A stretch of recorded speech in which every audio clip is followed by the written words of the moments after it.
Okay, so now I'm ready to show you how to fill your bobbin once it's empty. It will look like this. There's no thread on it, just a plastic bobbin. Maybe if I set it up here, can you see it a little better maybe? But basically, we're going to need a spool of thread, and I'm using a white one this time. So the same thing, the first thing you want to check with this is where is that little notch in your spool of thread? And on this one, it's right here. Hopefully you can see that. So I want that to be at the top. Okay, so I'm going to put my spool on like this. Pull some thread off. This is your, I guess, thread guide, and it also provides tension to the thread as it gets put onto the spool. So you want to thread it in underneath this little circle. And then the other end, get the end of the thread here, goes inside the little hole on top of your spool, and it goes from the inside out. So I'm going to thread it like that. It comes out the top. Hopefully you can see that. Apologize if it's hard to see with the white thread. So pull out a few inches of it, and then you put it over here onto this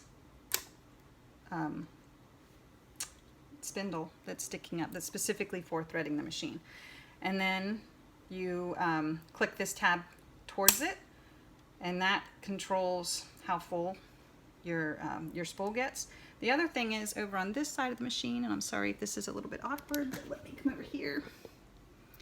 This handle here, this is your hand wheel that, again, always turn it towards you, but you want to release the clutch so that it no longer makes the needle go up and down and just controls your refilling the bobbin. So you want to turn this towards you to unlock it, and then don't forget you need to relock it when you're ready to start sewing again. I can't do it and hold this at the same time.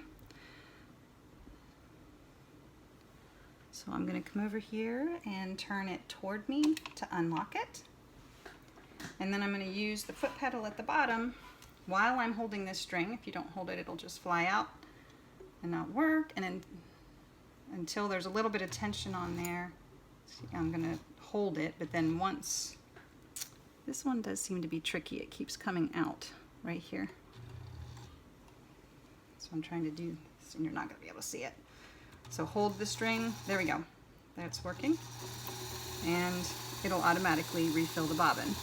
Now once the string has gone up and down a couple times, you can stop and cut this one off. So you don't have to hold it anymore. Just cut it down low, we don't want it sticking out. And then you keep going to fill the bobbin. And once it gets going good, you can make it go a little faster. Hopefully you can see that.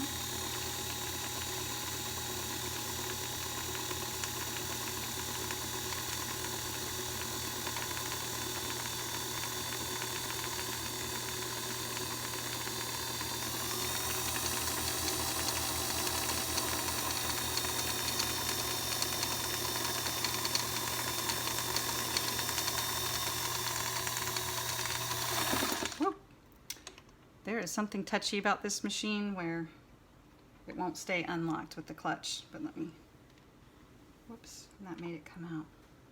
Well, we'll say that that's enough. I'm